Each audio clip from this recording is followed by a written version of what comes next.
Go. Oops. My name is Dick. I am an alcoholic. Through the grace of God and the fellowship of Alcoholics Anonymous, I've been sober for 14,714 days, right? That translates into about 40 years and a couple of months, right? Okay.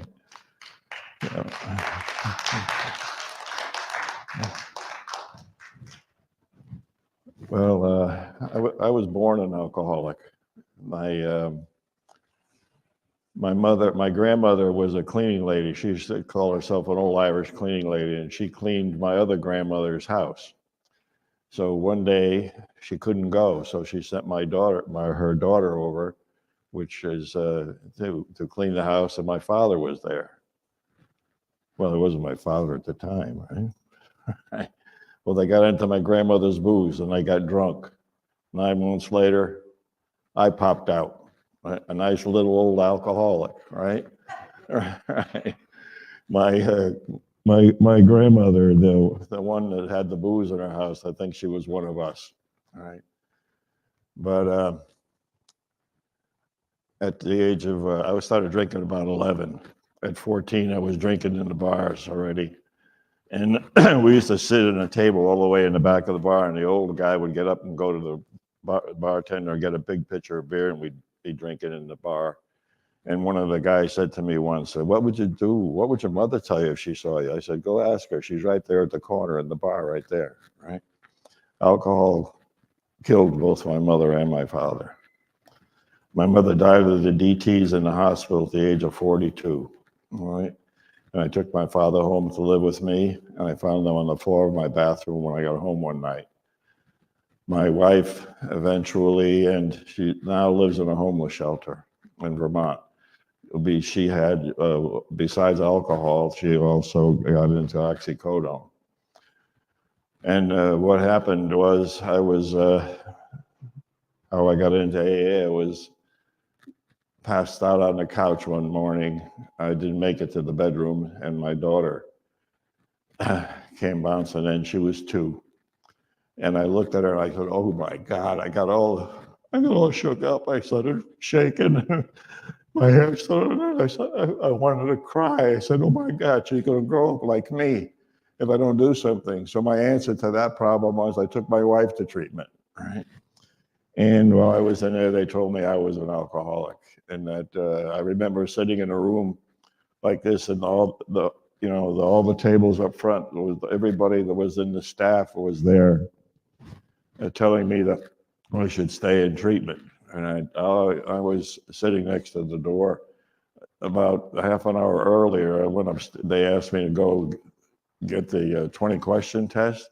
I had been there the day before, but the guy told me no to come back. So I'm back the next day, and I said to the guy, "Why wouldn't the guy give it to me yesterday?" He said, "He's not an alcoholic, and we only have alcoholics do the test because alcoholics all lie." Right? So I knew all the answers that I saw it in Reader's Digest. So now I'm downstairs, and they're telling me I should stay there. And I just got through telling the guy upstairs I wasn't grandiose. And I'm thinking to myself, I'm going to buy this freaking hospital and fire everybody, right? And they also asked me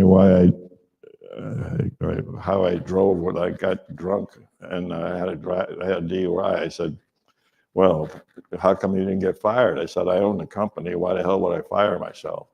I paid someone to drive me." What I did was I had the dream job for an alcoholic. When I moved to Vermont, I owned a bar, and then when I sold it, I got a job selling as a wine salesman.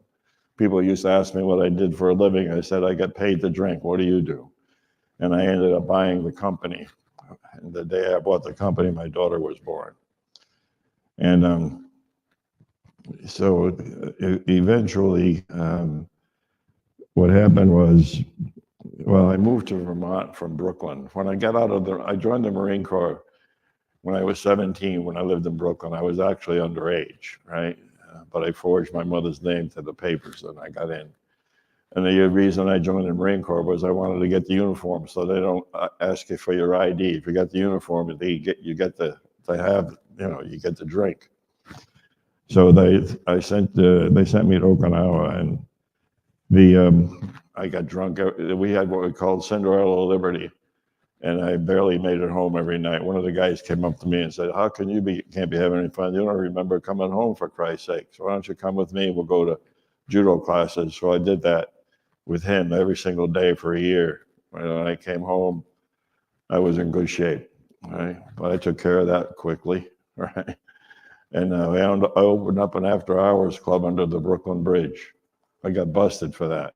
I think you guys that are on the inside, this is getting sent to you, and I understand what jail is like. And also that I worked in the jails in Vermont and also in Florida. So we're here for you. I know this is being sent to you, and we're here for you. We hope you'll join us when you come out. We love you, and we want you with us. We'll help you. Please come. Anyways, so finally, one day, we were trying to get my wife to go to a place in Florida for a year for rehab, and we had an intervention. At the intervention, she wouldn't go. My daughter said, "I'm not here for my mother." She was the first one to speak. She said, "I'm not here for my mother. I'm here for my father." I said, "What the hell?" She said, it was in June, and she was getting married in September. She said, "I'm getting married in September, and I want to have children. And if my father continues to live the way he's living, he'll be dead before I have my children." Well, I was in a lawyer's office the next day, and I got a divorce. But a funny thing, God is good all the time. And when I wanted to give some money to my daughter that I had put away for her college, and her lawyer said, "No, you can't do that." I said, "Why not?" She said, "That's half of that money is your wife's." So I said, "Let me give her something. Can I give her my paintings?" She said, "Get them appraised." Well, I went to a friend that owned an art gallery, and to be honest, I had them lowballed. So she let me give them to my daughter. And about a couple of years ago, a friend of mine from Vermont called and said, you still got those paintings?" I said, "Yeah." He said, "Do you know what they cost?" "Oh my God." So no, I looked it up, and I said, "Oh my God." I had 7 of them, and I sold 3, and it paid for her college education, the whole thing. All right. So we still has 3 more, but so we went to, that was the last place I was trying to get my wife into, was the Bradford. I don't know if you remember him. He had a show. He had a rehab in California, and what they said was, if your patient drank, you couldn't come. Well, she drank couple of days before, and I didn't want to call them and tell them I wanted to go anyway, but I called and told them the truth, and they told me, "Try someplace else." I said, "I have a daughter." They said, "Try Sierra Tucson." Oh, that's a nice choice. It's the most expensive one in the country, I think. So anyway, I called them and I said, "I got to do something for my daughter. I don't know what." They said, "How old is she?" I said, 7. They said, "We have a program for children starting at age 7. So I took her there, and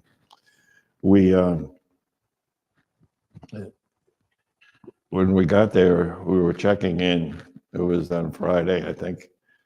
And she said something to me, and I said, "Oh my God." She said, "Just like me when I was 7. It's too late. I fucked up. I'm sorry, but I should have done something earlier. My God, it's too late and everything." So the next day, we were in a room about 4 times the size of this. Hollywood Henderson was a counselor there, and Guns N' Roses were there, the whole group. So I said, "Oh my God." But, so my daughter was sitting across from me in that room, and I kept thinking, everything's about me. I think, "Oh my God, she's going to say what she said last night to me, and oh my God, they're going to know what I did." And so she came around her, she stood up and she said, "My name is Katie. I'm a precious rainbow from God." So I jumped up and yelled, "I'm the rainbow's father." Guns N' Roses was a trip, but You know, it's like I came home and I moved to Vermont from Brooklyn after the after hours thing was, and I had a bar there. And when I sold, I told you I joined I got to, I went to work for the beer and wine distributor. Well, a funny thing was that, you know, when I was in Brooklyn, I lived at 25 Clinton Street, and I got involved a lot with the history of AA. And Bill and Lois lived on Clinton Street. I used to pass their house every single day on my way to school. Little did I know, maybe they were talking to me through the walls somehow, I don't know. But anyway, when I moved to Vermont, and the town I lived in, I think that they thought that might have been the first place that Bill Wilson drank. So we started a meeting in my hometown after I got out of the rehab, where they told me when at the rehab they'd let me go home if I did 90 and 90, and if I failed, they would ask me to come back. Well, I'm still doing the 90 and 90. I never stopped, right?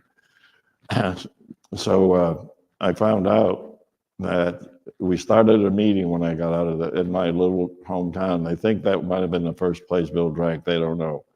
But somebody came up to the meeting one day, and he said this town below me was East Dorset, and he said he was going to buy the building and he was going to restore it. So I helped him do it.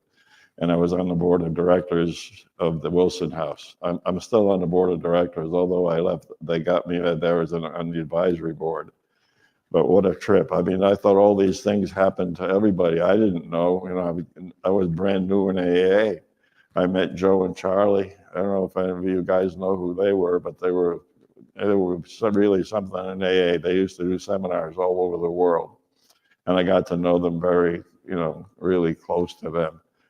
And I went to the Montreal convention in 50th anniversary, and Joe and Charlie took me to lunch with Bill Wilson's wife and Dr. Bob's son. And I thought everybody did that. You know, I didn't know what was happening to me, but what a blessing. What a blessing it was. You know, it's so, and it was, you know, it was, I'm still there, and it's really, really great. But anyway, I don't know what else to tell you, except I've been sober for a long time, and I'm going to make you laugh, all right? They say that the greatest form of humility is the ability to laugh at yourself.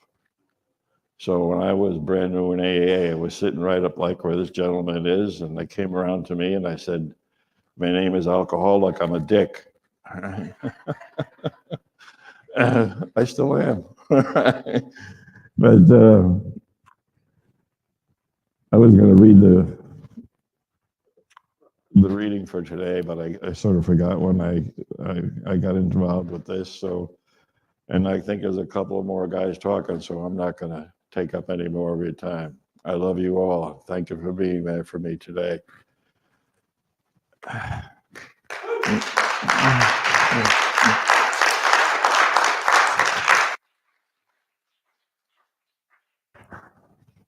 Thank you.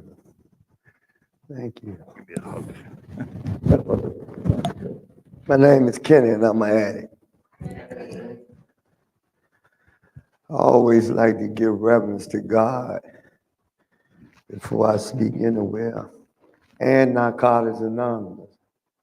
You know, because it was God that led me to Narcotics Anonymous. And it was Narcotics Anonymous that reintroduced me back to the God of my understanding. And the reason I say that is because I always had a foundation in God.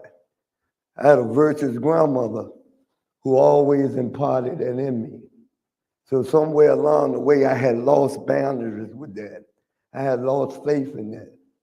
You know, I've been brought here really to speak on the fourth step. And making a certain and fearless more inventory of ourselves. You know, I call that the freedom step. You know what I'm saying? That's the step where I finally really found myself getting free. when I went through it with my sponsor. It's that step where we get an opportunity to examine everything, that's in our core that may have tricked us up or led us to drugs. And we don't even understand why, we continue to use the way that we do. And one of the reasons I found out in that step is because I had been suppressing a lot of stuff that I had forgot that existed. A lot of things that it had been so long since I've been in touch with that stuff because I didn't like to feel that stuff. I didn't like the pain and the trauma that came with that stuff. So drugs was one of the things that helped me keep covering that stuff, over years and years and years of time. And so I had to get back in touch with that stuff. And the fourth step is one of the avenues, right, in this process that allowed me to be able to address some of that stuff. And one of the things that I found out, right, is why me and my mother really couldn't coexist, right, is because I found out, man, that I had built so much resentment against her that every time that me and her was in each other's presence, man, it would always end up in calling her the B word, or lashing out to her in some kind of way because I didn't like the idea that she was a dope fiend, right, and she used to leave me and my brother in the house by herself for days at a time. See, that's that stuff, man, that I didn't like to face, man. That's that unaddressed stuff, man, that for years, man, that I needed to keep covering it up, to feel better. I didn't like the pain and the degradation from feeling a mother doing her own sons the way that she did them. I'm talking about remembering, being in that room for days at a time, man, scared to come out of the room because she was an abusive mother, right? And, she used to put everything but the fear of God in me and my brother because she didn't want to be exposed, for being in the street, chasing, the get high, chasing the drugs like we do. And I can remember me being the oldest son, I was the one that always got the instructions. The instructions are, don't come out of this room until I get back here, and I mean that. And I'm talking about days of being back there without eating, days of being back there without drinking water, days of being back there without socialization. I'm talking about an 8-year-old boy, left to fend for his little brother, still taking chances, like running to the ice box, running to the ice box real fast, because I didn't want her to walk through the door and catch me out of the room because I knew what the end result was going to be, and only getting to the ice box to find nothing in there, right, but some water and a wet box of what that cereal we used to eat back in the day, wet box of fake cornflakes. They was never the real ones. They was always the Kellogg's, with no sugar on them, and that's what we had to eat. I was the older brother, man, so I had to make sure that I took care of my little brother, man. And we lived like that, man, for some time, man. I'm talking about going to school and acting out because I didn't want to directly tell on her, right? Because that was my mom. I loved her unconditionally, right? But I knew that the condition had to change. And so one of the ways, man, that at the age of 8 and already taking on some of the traits and attributes of an addict, I was real manipulative, right? And so my way of manipulating, getting my mother in trouble, I would go to school and act out because back in them days, I'm 56 years old, right? Back in them days, right, like the school coming to your house, you know what I'm saying, to see, you know, why this child is acting out the way they do. And that's what they did, man. They came to 204 East Baker Street. That's in Gilpin Court, the middle of Jackson Ward, if anybody don't know where that's at, right? And my grandmother lived right around the corner. So when the authorities came in, they took me and my brother, and they removed us out of the home, and we had to go live with my grandmother. Along that way, my mother ended up getting incarcerated, right? You know, let me go back a minute, because what I didn't share is the other half of that story, right, which was my father, right? My father was considered a big time drug dealer, you know what I'm saying, or whatnot back in the days, right? He sold heroin, right? And my mother was one of them ride or die chicks, man. She was down for whatever he was down for. But what I did not know, right, is that they both was addicts. You know what I'm saying? But my daddy, because he was the man, he was able to manage their habits, man, where, you know, it wasn't noticeable. You know, and so when my daddy, you know, went to penitentiary, right, you know what I'm saying, like life had went downhill for my mother. She could not manage the habit anymore. And so that's where the deterioration came along the way at.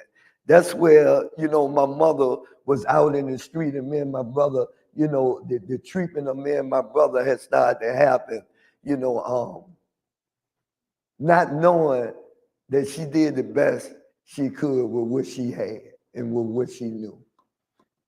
I built those resentments over a period of time, man. And so, you know, when we was removed out of the home, and we had to go live with my grandmother had 14 kids, man. My mother was the oldest. And I need to let y'all know, right, is that my mother had me when she was 13. So she still was an immature person, right? You know what I'm saying, with an 8-year-old son, right? And so my grandmother had 14 kids, man, and my mother the oldest, and a lot of my aunts and uncles, you know, we weren't that far in difference in age. You know, and I kind of grew up with them, man, but it was a lot of people in that house, man.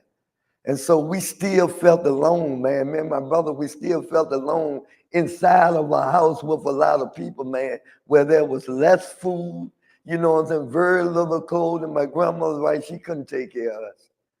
And so I made up in my mind then, right, I said, man, you know, me and my brother, we ain't gonna want for nothing, man. I'm gonna do what I seen my daddy do, you know, and I went out in the street, man, and that was my initial way, right, into the dope game, you know, and I did just what I said I was gonna do. I took care of me and my brother, man.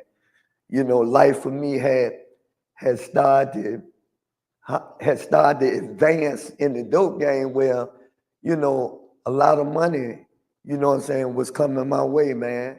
And I took care of us, man. I made sure we had everything, man, but I had forgot, man, one significant fact, man, that I was the son of addicts.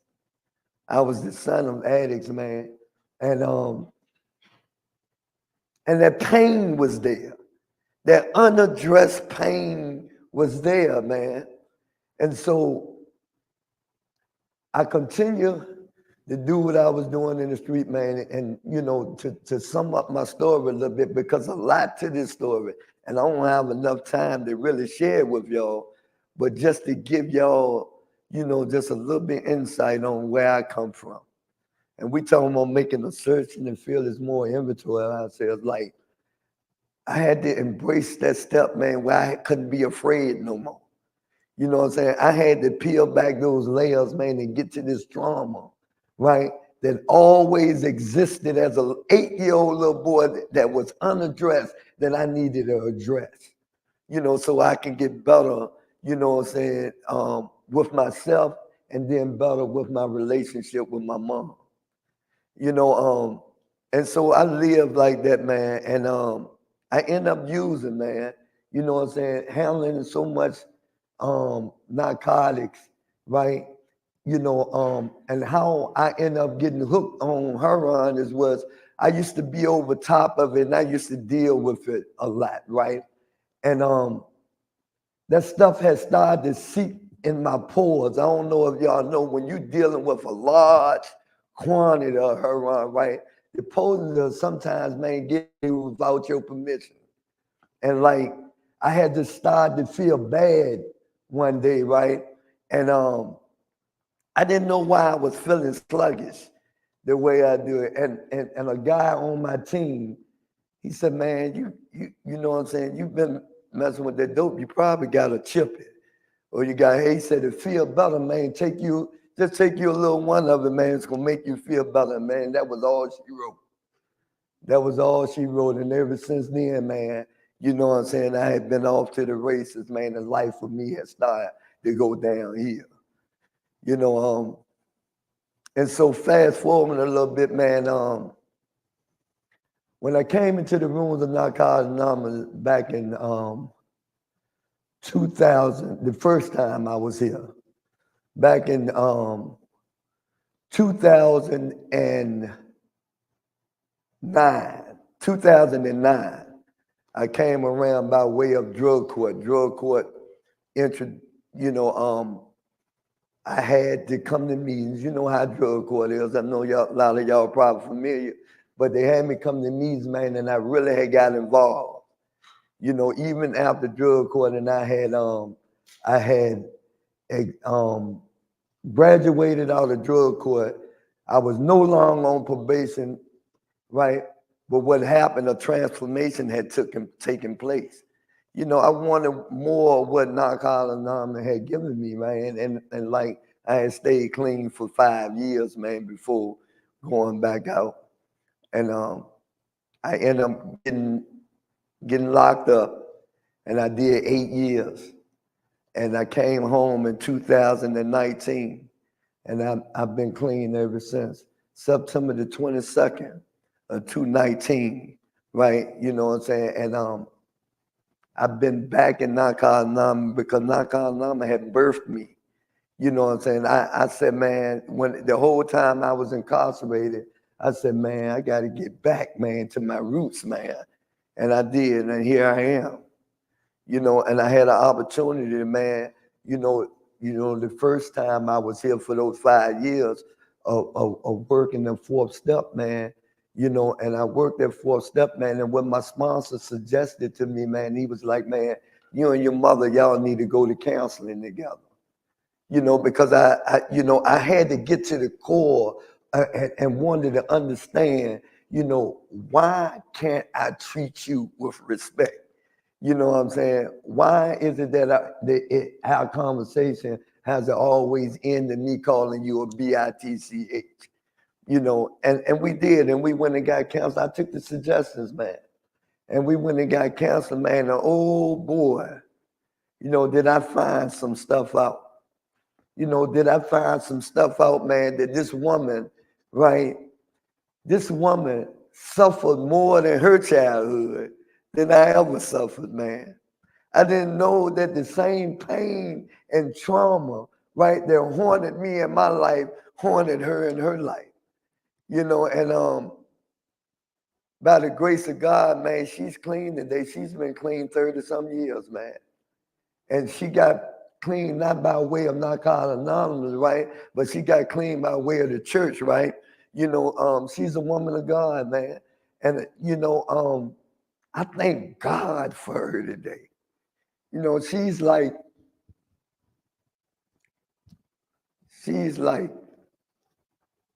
one of my best friends. And Narcotics Anonymous, man, in that fourth step, man, and what I'm trying to share with y'all is that in that fourth step, man, it's like freedom. It's like freedom, man. This is the freedom step. And like, man, just having an opportunity, man, not just to tap into that part of my pain and my trauma, man. I had an opportunity also in that fourth step to find out, man, that I wasn't as bad as I thought I was. Like, we think the fourth step is all about just finding out all of that bad stuff about yourself, but you get a chance and an opportunity to tap in, man, to those old virtues, man. That stuff, man, that you were before the drug. You know, all of the ambitions, man, and all the dreams. See, I had an ambition, man, of wanting to be an NFL football player. But, you know, is a passage in the basic text, man. If you go back and read it, man, it said, lost dreams awaken, new possibility arises. Like, you know, I'm 56. I'll never be in the NFL. We understand that, and I understand that today, right? But the new possibility, man, is that, you know, I got a son, man, who's 18 years old, man, and he's a beast, man. He's a beast, man. He's a beast on the basketball court, and he's a beast on the football field, man. And because I'm clean today, and because, you know, Narcotics Anonymous has put me in position, right, where I'm able to nurture that, man. I can live out my childhood ambitions through my son, through my grandkids, man. You know what I'm saying? That is the new possibility, and I thank Narcotics Anonymous for that. And I think for me having another day clean, man, and not finding it necessary to ever put drugs back into my body. Thanks for allowing me to share.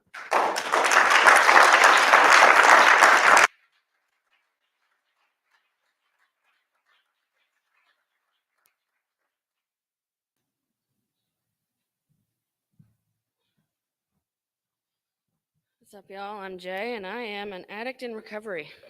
Hey, everybody. Thanks, Dick and Kenny, for sharing with us today. Um, just a little bit about me. I'm 37 years old. I just celebrated 15 months clean and sober here with McShin. Thank you. Thank you very much. I came down from Maine in November of 2022, and it was 17 degrees outside up there, but it was much colder with the wind chill. And by the time I touched down in Richmond, it was about 55 here, and I had my Maine winter clothing on. I said I did not pack appropriately for this. You know, everything that led me to get to recovery, you know, is all in my past, but it is what made me who I am today. And I'm glad that I was smart enough to make the decision of getting into recovery. I had tried getting clean, being back in Maine a couple of times, but I truly needed to change my people, places, and things to really get my head in the right place, my head and my heart for sure. Thankfully, I have the support of a wonderful family back home. My mother, my father, and my sister are my three biggest supporters. I don't know where I would be without any of them. When they told me not to come back to Maine when I was in my second week in the intensive program, you know, it really just turned the light on for me. And I was like, okay, all right, you know, I'm not stupid, so I will take the suggestions that are given to me. And so I did the full 28-day intensive program, and I cried every single day because not only was I changing my life, you know, I was grieving my old life. You know, I was grieving the fact that I wasn't going to get high every day anymore, you know, because if there's one thing us addicts are good at, is we know how to get high. So I would be lying if I said I didn't think about getting high. I think about it every day. It's, you know, the one thing that I relied on to help me from feeling all my feelings. And, you know, a woman said to me at an NA meeting, one of my first weeks down here, and she said, the good thing about getting clean is you get your feelings back. And the bad thing about getting clean is you get those stupid feelings back. And so that really resonated with me, and learning to cope with emotions, good and bad, without getting high has been a challenge for sure. You know, because even if things were going good in my active addiction, yeah, I can get high, you know, it's a good time. Things were getting crappy. Okay, well, I'm going to get high so I don't have to feel this. But my life the past year has been hard, but it's also been absolutely beautiful. I love it here in Virginia. If any of you have been to Maine, only go in the summer. If you don't like the cold, don't go to Maine anytime after fall because it's not great. But it'll always be home to me. I have an amazing family and support system up there, and I'm very blessed, to still have them in my life.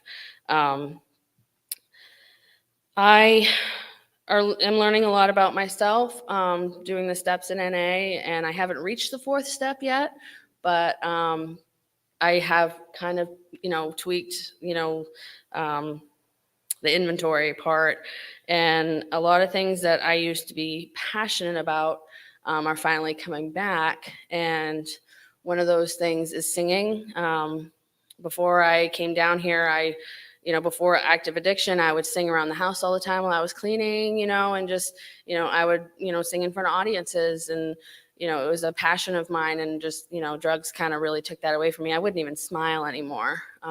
So when I realized that was something that I really miss doing, I take every opportunity I can to sing for y'all. So I'm gonna do a little song for you. Sorry, I always make sure I have the lyrics in front of me because I do get nervous still in front of even a small crowd. But I'm gonna do Ashes by Celine Dion from the movie Deadpool.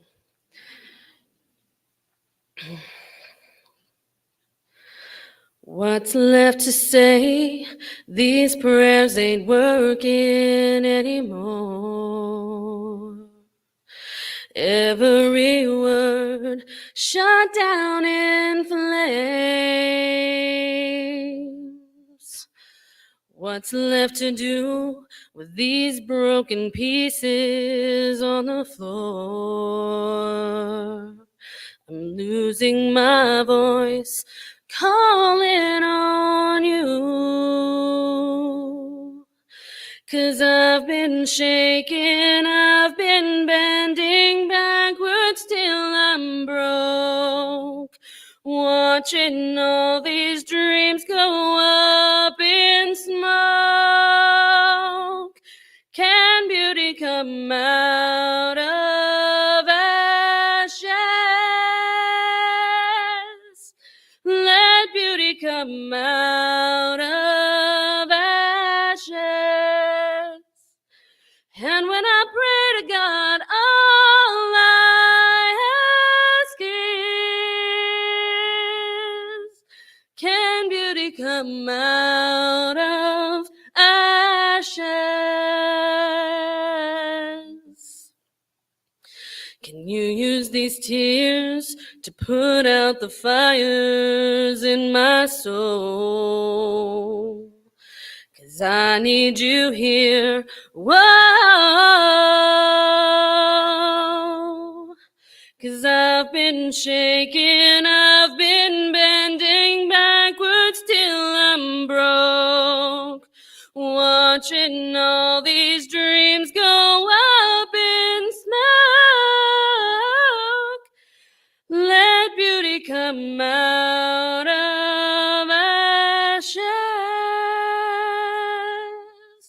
Let beauty come out of ashes. And when I pray to God, all I ask is, can beauty come out of ashes? How's that? Thank you.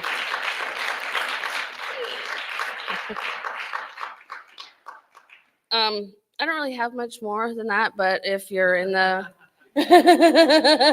program, again, my name is Jay, and if you're especially a woman in recovery, feel free to get my number. I'm happy to help, with anything that I can. And I just want to wish my girl Brooke a very happy birthday today. And have a great Sunday. Thank you.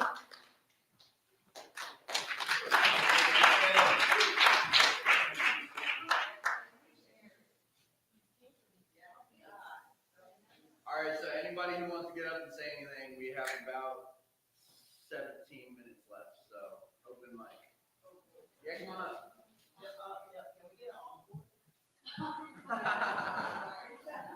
I'm going to double dip. I forgot all about my childhood. You brought it all back to me. You know, I'm the oldest of seven, right? And my grandparents, my mother spent her childhood in an iron lung, right? My grandparents knew all about all the drinking that was going on and what was happening to us kids, so they got together. We were a matriarch family. When my grandmothers got together, shit, be careful, man, something was coming down to happen quick. They decided every one of us were going to leave, all seven of us. They picked out people in the family for us to go and live with.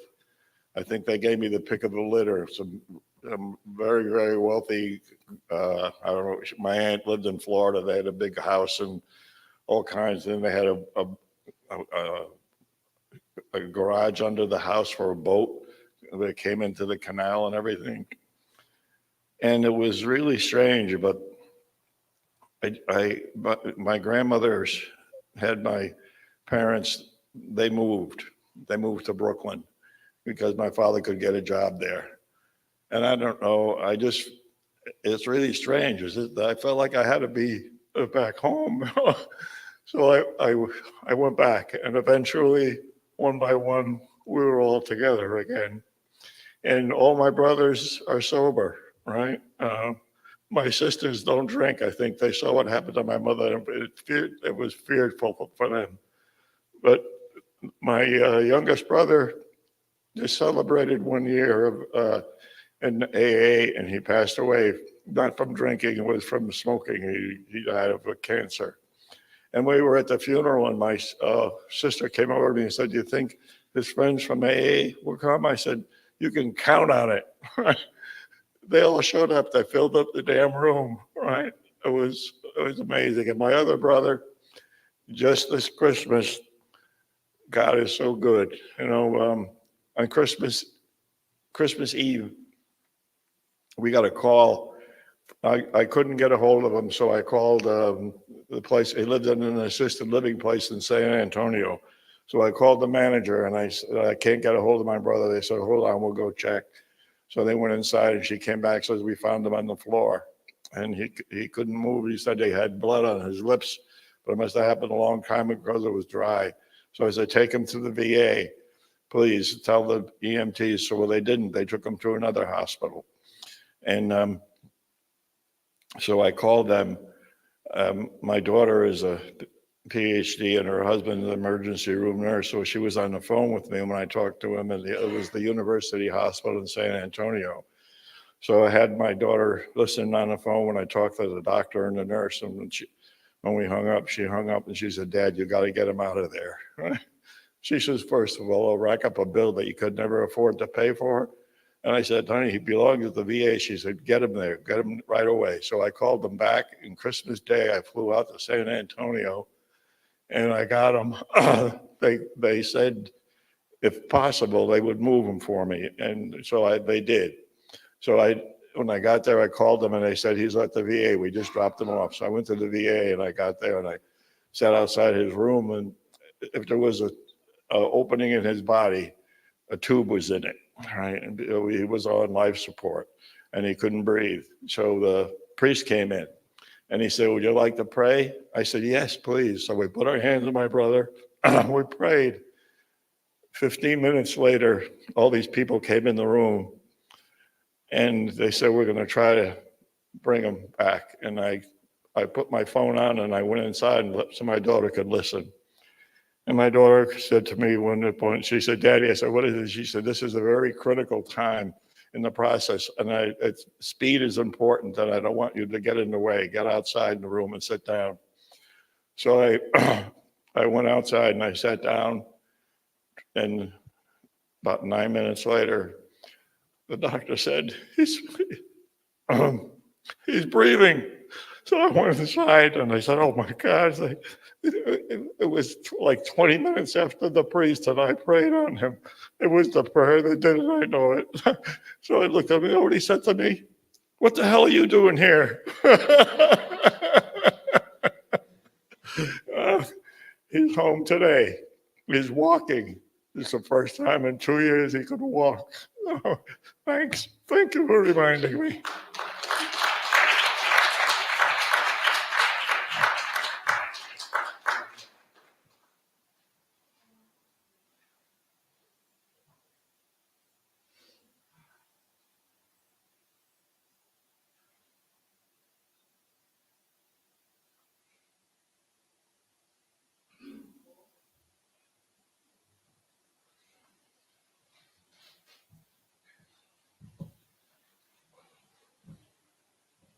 How y'all doing? My name's Carlos. I'm an alcoholic recovering addict. Thank you, God, for bringing us together today. Come to you in the name of Jesus Christ and ask you to just keep on keeping on. Keep comforting us, and Holy Spirit, go out before us when we come to and fro. In Jesus Christ's name I pray. 1/31 of 2024 is my clean date. I've been approximately 26 days clean.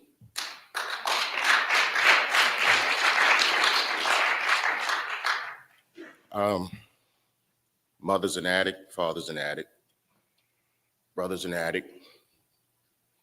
Grew up in a similar myriad of a situation. Had to fend for ourselves, had to get it how we live.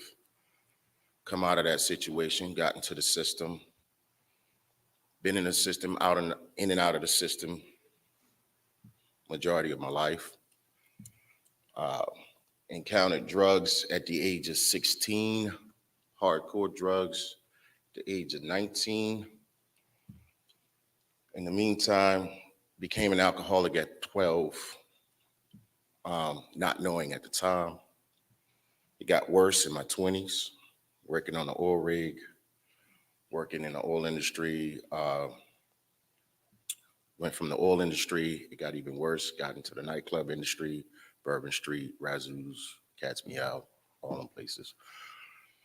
Found myself in the streets, covered in manure, you name it. Woke up, did it again, went back to work, cleaned myself up.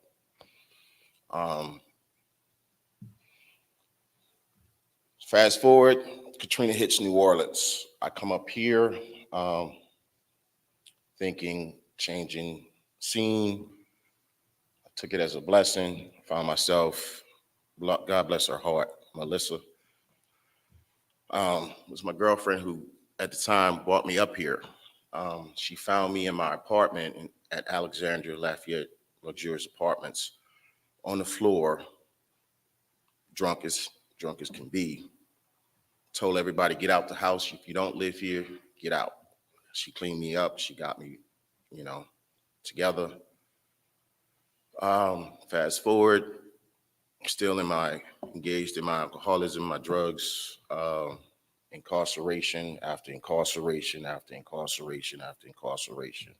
As of October 6th of 2023, I got arrested outside of Culpeper. I done hit a police unit. Luckily, there was nobody in it. Prior to that, I was just released from prison a year earlier. Got incarcerated again. I was released January 23rd of 2024 of this year. Got out, I relapsed. I called up Cricket. I said to Cricket, I need, come get me. I'm not too prideful to get help, to beg to come get me. He said, 5 minutes. Stay right where you're at. Don't move. 5 minutes later, the phone rang. Pack your stuff. He came and got me. I've been here ever since. In this process, I have learned humility, still learning humility, learning to be open-minded and the willingness to take suggestions. In this process, I'm learning new social skills. I'm learning how to be a better father, a better person. The process is not comfortable. It's not at all. But I can say this much. Throughout this process, continuously, I am learning how to be sober, just for today. With that being said, to the newcomers, please stick it out. The rewards are coming. The life of sobriety is a reward in itself. To be alive, to look in y'all faces and eyes and see smiles and see this community of recovery addicts getting along, even though sometimes we don't, but we do. That in itself is a family. And I thank y'all for letting me share.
I've been up here before, so my clean date is June 19th, 2023.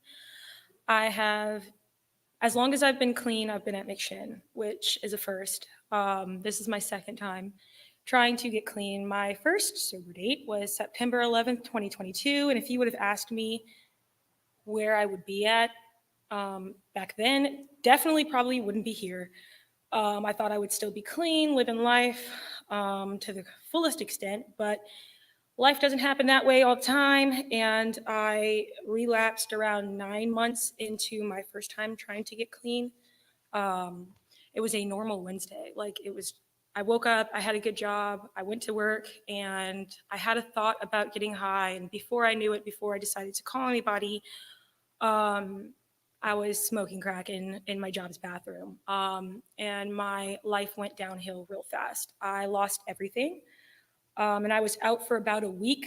I had been up for those entire 7 days. About the fourth day, I hit psychosis. Not gonna lie, when I walked into this parking lot, I thought I was invisible, decided to get high in the parking lot. Don't do that. But McShin still accepted me with open arms. I came in here weighing 95 pounds. I know I don't look like I've gained that much weight. I have. I'm still trying to get there. But I was broken, beaten, and desperate. And those are apparently all the requirements to come in here that you need. I did not love myself. I didn't even like myself, let alone love myself. And I didn't know who I was as a person. I only knew the lyric getting high. I didn't know the lyric sober. Even when I was sober, I didn't know. I wasn't working the steps. I was white knuckling it, as they say. And since being here, I graduated intensive, and I got in with the wrong people. I accepted love from anybody. I was focused on the men, didn't care, I was like, well, I'm clean, so it's fine. It's not fine. And I promptly went to the healing place for a week. They told me that I needed to sit my ass down and chill for a second. So that's exactly what I did. I went to the healing place for a week. I came back, and I didn't know, I wasn't guaranteed a spot coming back. It wasn't like go to the healing place and we'll immediately accept you back. It was, we'll see if we have a place. And that kicked me into high gear. I got out of my way and I said, God, your will be done, not mine. Wherever I need to be is where I'm going to be at. I know you will place me in the right spot. And I was able to be in a position to go down to the Brenna House, which is the intensive women's house, and start off as a driver. And after that, I went to the assistant, and I've been the assistant ever since. And it's a beautiful thing, being able to have my hands in the lives of people in the first 30 days and get a glimpse of what it looked like. I didn't think that I looked like that bad when I went into intensive, but whole time I'm like, is that what I look like? Was I that bad? Is that how I acted? And it brings me so much peace and love and hope to be able to touch the lives of so many women in and out of the intensive program. And it's beautiful because I've made so many connections. I've like grown friendships and family members from so many groups of women that I don't think I would have talked to outside of being sober. And it's great because I love them with my whole heart. I would do anything for you, my girls. Um, so, and I've noticed that just on the intensive women's side, we've been losing a lot of girls. They've been coming in and out, and it is very disheartening and sad to see them leave. But I know as long as they, are able to, I feel like one day that they will come back and make the right decision to get clean. But the girls that have stayed, I'm so proud of you guys. Like, it's not easy. Even with the men's side, it's not easy walking into a program not knowing what to expect and hoping shit's gonna be okay. It's not easy going from getting high to completely not, and trying to figure your entire life out on top of that and who you are. But just take this time to relax and really get to know yourself, because it's the most greatest, awesome, healthiest experience that I've ever gone through. I don't think there's another place like McShin, and maybe I'm biased, but I love it here. The staff members that work here are amazing. They will do anything for you if you need it, as long as they see you trying to better yourselves. So you're here, so stick and stay, because it's great, it's amazing. And there's so many different opportunities out there. It doesn't just stop once you graduate intensive. If you decide to go into sober living, or even if you don't, it doesn't. Your journey doesn't stop just because you've graduated. Your journey continues as far as your skill building, your willingness to stick it out even when the time gets hard, the courage to get through all of these things and do it sober, and check yourself when you need to. And if you can't check yourself, pick the phone up and reach out to your network or your sponsor or your loved ones or people who will push you, because that's one of the things that I didn't do my first go around, and it didn't work. I obviously failed. So build a network, get a sponsor, get a home group, get a sponsor who has a sponsor who has a sponsor, because it will work. And with that, I'm going to stop rambling. Thanks for letting me share. So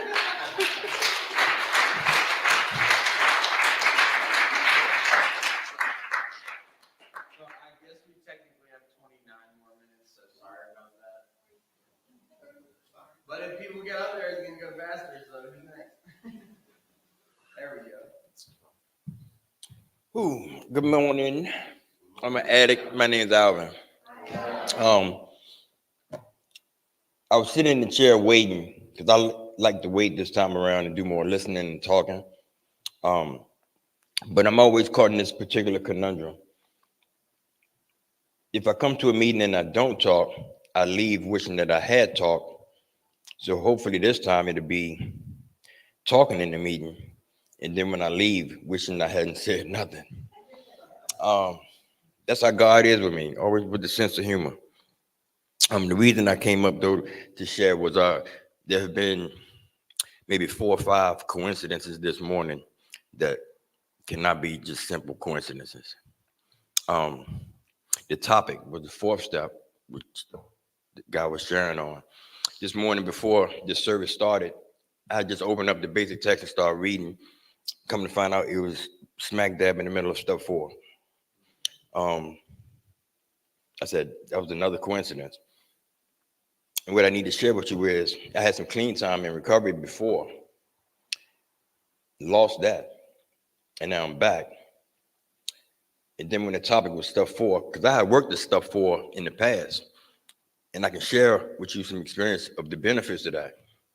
because it ties into my story of how I came back. I was given an ultimatum. They said either go to recovery or get kicked out. Now, make a decision now. And that fourth step was already in me, to the point where I had been honest enough to say, yes, I need help, let's go. I was willing to do the hard stuff to get through. The old me would have tried to manipulate for at least one more week or one more month. I said, yeah, I need some help, but let's go next week. I was famous for that. But I didn't do that because the fourth step that I previously worked was still operating in my spirit. And I can relate to, I thought it was the drugs that made me an addict. What I found out was I was an addict before I started using drugs. I was a 6-year-old kid in the first grade. And this particular time, the whole class got donuts. Each kid got one donut. Out of about 25, 30 kids, guess who wants more donuts? This guy. So I go to the teacher, I said, are there any more donuts? What the teacher said next would prove that I was an addict at 6 years old. She said, everybody just gets one donut and that's it. And I could look over on the table and see more donuts.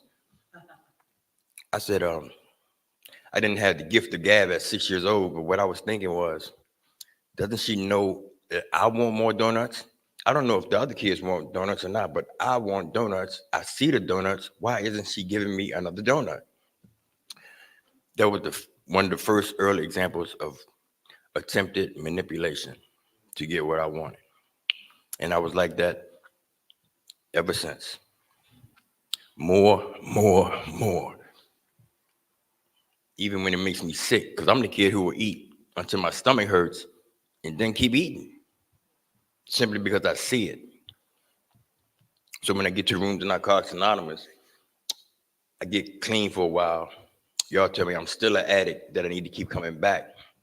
Now I got to deal with the issues that have snowballed so big, I don't know where the addiction ends and I began. And I felt like that. I felt like two people in one body my whole life. Not knowing which part is Alvin or which part is the disease of addiction. By the time I get to the rooms, I think I am the disease of addiction. Thank God for people who love me more than I love myself. That's how I got to these rooms. I would have never voluntarily just woke up one morning and said, you know what, I'm going to a meeting today. That's not me. I was that parking lot addict too. When it was given to me as a choice, the people who love me, they said, "You looking skinny. You need to get back to the meetings." I said, "I know. I'm going. Give me some time. When I get ready, I'm going." I would come to this parking lot, sit in the car for 30 minutes, and then go back home. I did that about 5 or 6 times because I was shameful, embarrassed, and humiliated that I had 15 years clean one time. And now I'm back counting single days, 2 days clean, 6 days clean. That hurts. But here's the hit about the fourth step. When the pain of not doing it becomes greater than the fear of doing it, you'll do it. No excuses, no manipulation, no explanation. It's done. So when you see me doing a lot of stuff, it's not because I'm trying to steal your recovery. It's because if I stop, the disease of addiction will catch up to me and yank me back. So the things I do today, I'm driven. Not because I'm scared I'll relapse if I don't, because I know I'll relapse if I don't. But once again, I'm that 6-year-old kid who knows there's more, I want more, and I'm willing to get more just for the day. Thanks for letting me share.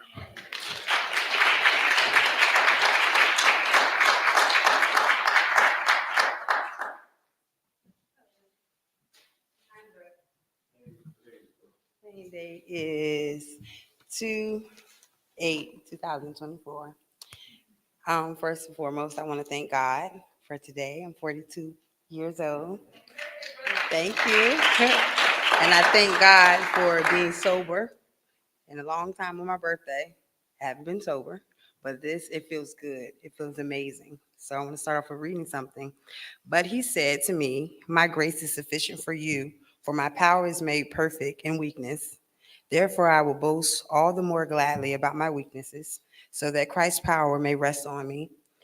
That's why, for Christ's sake, I delight in weakness and insults, in hardships and persecutions and in difficulties. For when I am weak, then I am strong." 2 Corinthians 12:9 and 10. And I thank God right now for being powerful now. I thank God right now for the weaknesses. I delight in all of them. Even out there, I delighted in them. They used to call me the philosopher preacher when I would get high. So now I'm doing it the right way. I thank God for this new life. Even though I'm 42, I feel like I'm beginning again. I'm taking my power back. I'm feeling loved again. You know what I'm saying? And I'm forgiving myself. And I thank McShin all day for this opportunity. It's great. I'm so grateful for it. I feel loved. I feel like I can love. I feel like everybody is just awesome and amazing. I love seeing everybody's faces. So every time y'all see me, I'm always hi, hi, hi, hi. Want to give hugs and stuff like that. So don't be a stranger, please. So that being said, I just want to say thank you, Lord, for this 42nd birthday. This is the best birthday gift I can ever have in my life. I will never forget it. I'm going to keep chasing my recovery and chasing it and chasing it and chasing it. I mean, until I'm in the grave. Thank you for letting me share.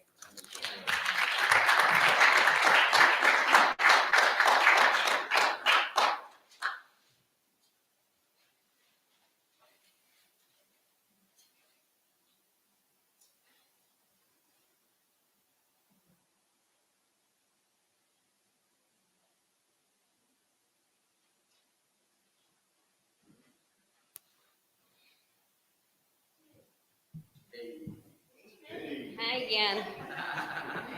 Well, I waited. Okay.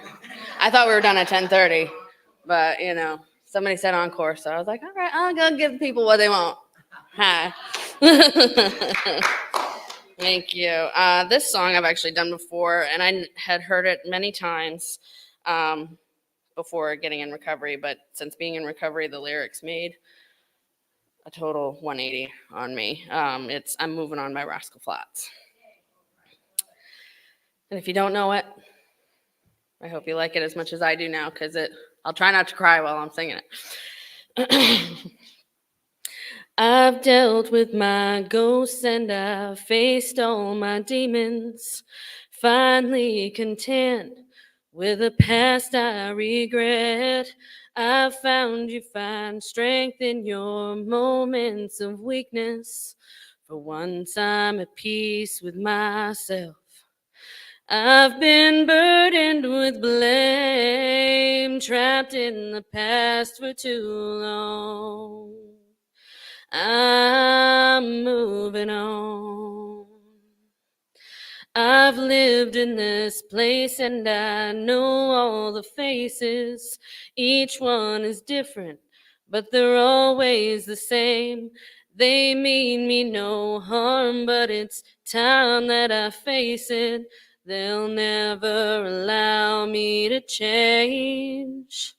But I never dreamed home would end up where I don't belong. I'm moving on. I'm moving on. At last I can see life has been patiently waiting for me, and I know there's no guarantees, but I'm not alone.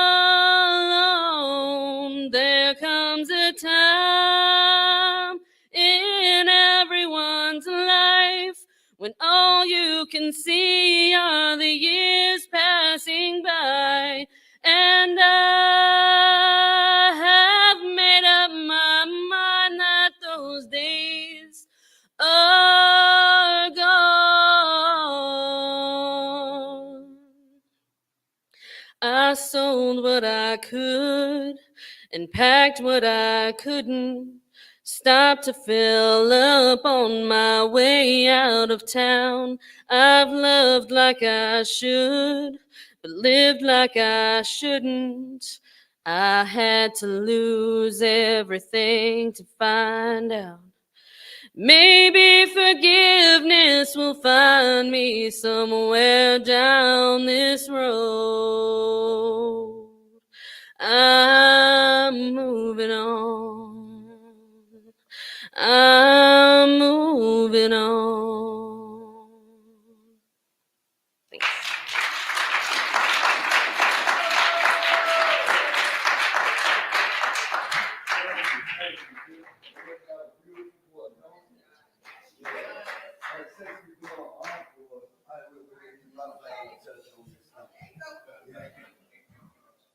You know, and it's not a coincidence, my brother. It's a confirmation. You know, God makes no mistakes, man. You know what I'm saying? Sometimes he'll have us in the right place at the right time. You know, and a lot of us are where we come from, man, is like, you know what I'm saying? We was built for this, man. You know what I'm saying? We had to go through everything we had to go through because God was making preparation for us, man. You know what I'm saying? To be right here, right now, in this time, doing exactly what it is that we're doing because somebody need to hear what we got to say. So I never think about it as it being coincidental, right? It's like everything is confirmation, man. Everything is confirmation, man. God said it in his word, man. You know, and I thank God, man, for this process, man. And I always like to pay homage, you know what I'm saying, to the predecessors and the people who came before me, you know what I'm saying, because they was the ones who set the path for me. You know what I'm saying? I refer to them as purpose pushers. You know what I'm saying? They pushing my purpose, man. You know, they helped me get to the place that I need to get to.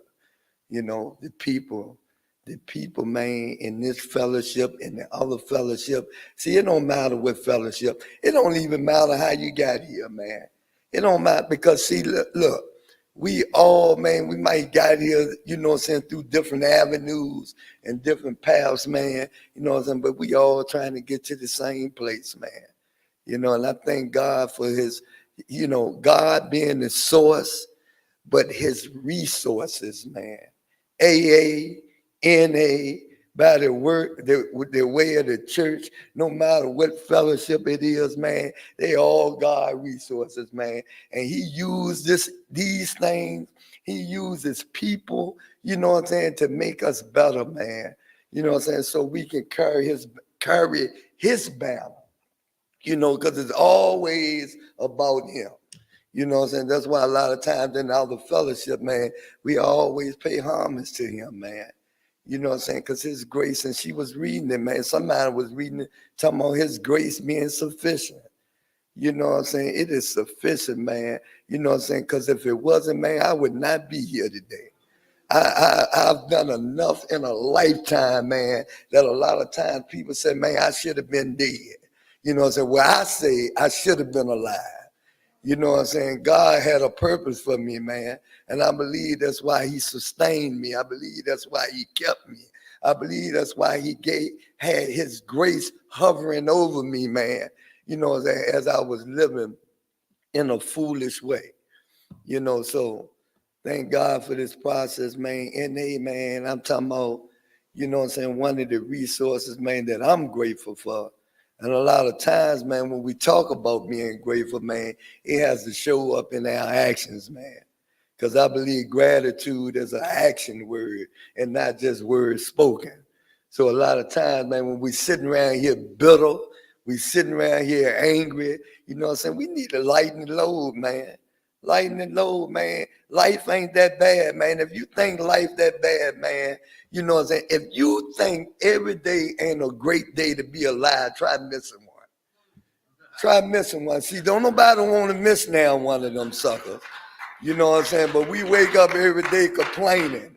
You know what I'm saying? Being bitter, being angry. About what? You know what I'm saying, man? If you breathing the breath of fresh air, man, if you here in this circle, man, thank God, man. That's something to thank God for. That's something to just keep striving for, man. You know what I'm saying? On my worst day, I'm doing all right. You know what I'm saying? I believe and understand that today. See, at one time I didn't, man, and that's why I thought drugs was the answer.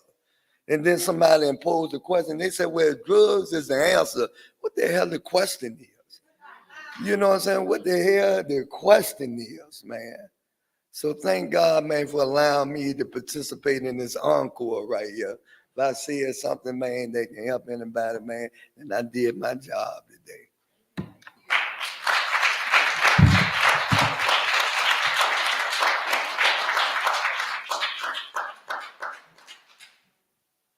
Good morning, I'm Marks and I'm at it.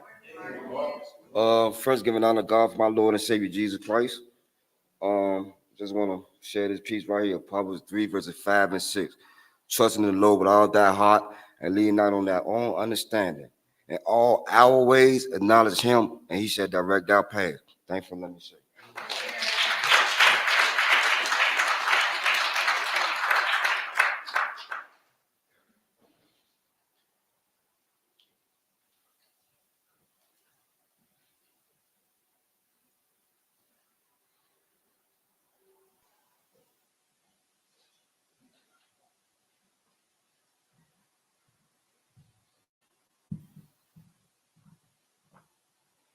I couldn't take the silence. But you brought, when you're talking about the fourth step, you made me think of something. I went to a seminar in New Hampshire and the priest got up and said, okay, all you guys out there that think you're gonna come up here and do your fourth step, it ain't gonna happen, right? So when it was over, I went and talked to him. And he said, I'm one of those guys who wanted to do the fourth step. He said, yeah, you ain't doing it here. But do you really want to? I said, yes. He said, okay, this is what I want you to do. I'm gonna give you 1 week from today. I want you to go home. I want you to find out who you're gonna do the fourth step with, and I want you to call me back and tell me that you did it. So I did. I went back home and I've got a priest in the program. And he said, okay, come on Friday and we'll do it. So I called up the priest over there and I said, I'm doing it Friday. He said, well, why aren't you special? I said, what do you mean? He said, that's Good Friday, right? So about a month later, I didn't do it with my sponsor because I thought if I told him all the shit that I did, he wouldn't like me anymore. So I called him up. He called me and he said, hey, I'm going on to Connecticut. Would you like to go with me? I said, yeah, you know what I want to do? I want to do my fourth step with you because I never did it with you before and I want to do it with you. He said, oh, okay. You know what day that is? I said, no. He said, it's Good Friday. I did it. I just thank you for reminding me about my fourth step. All right. You know, when all the family got back together, there was 7 of us living in first it was 1 room and then we got 2 rooms. So one of those little places they have in the city where you paid by the week. There were 9 of us in 2 rooms, right? It was fun. I used to come home on the top bunk and throw about on my brother on the bottom bunk, right? Thanks.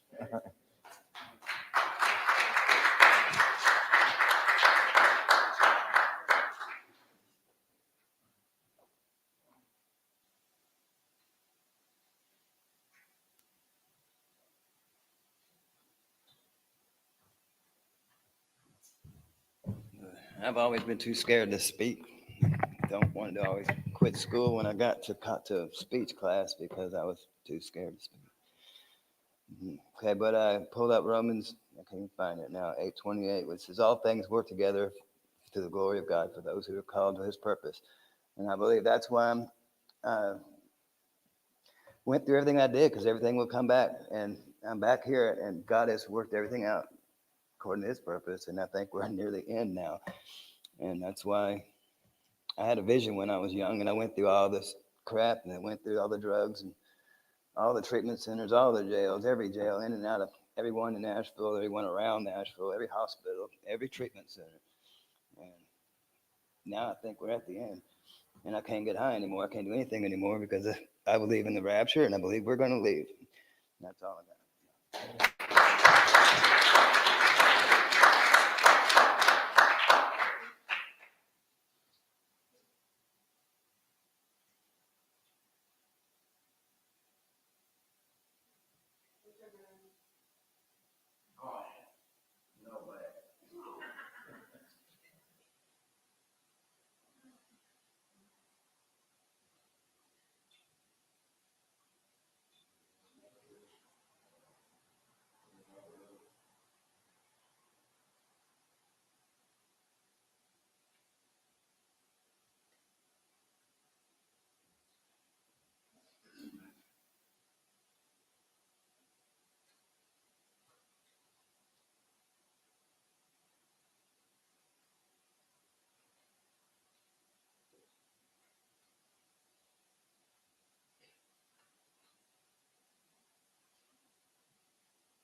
Hi. Jordan added. I have a clean date of February 22nd, 2024. Today makes my 4th day clean. Today is the 26th, ain't it? Today the 26th? 26th? 25th. Okay, so I'm like one day ahead. Okay, so let me jump back. Let me jump back into today. Okay, because that's all I can live for right now. I can only live for today. So I have 3 days clean. So I mean, I've been through a lot. I mean, we all have. I don't know why we always started off that way. I've been in and out of recovery like a million times. So this makes 1,000,001. I've used the recovery, manipulated recovery, people in recovery. They've done the same to me. You know, my value was more worthy than my sobriety and my recovery. What I could bring to the facility, it overshadowed the fact that I was here to save my life. To them, I was here to do a job. No, my job was to stay alive.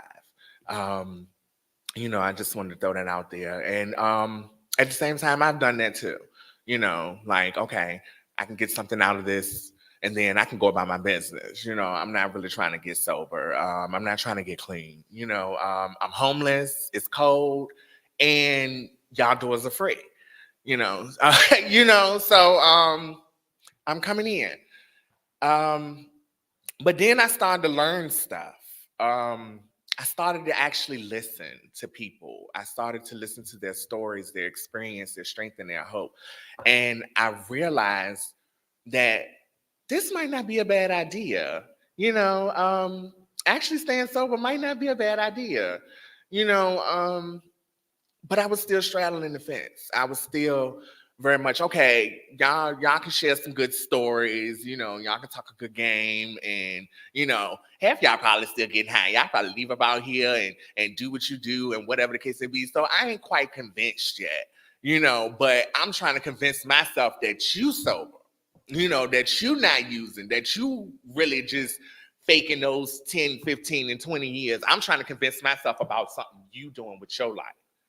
And I kept going in and out of the doors, because I'm focused on you and not me. You know what I'm saying? I'm not focused on what you bring to the table.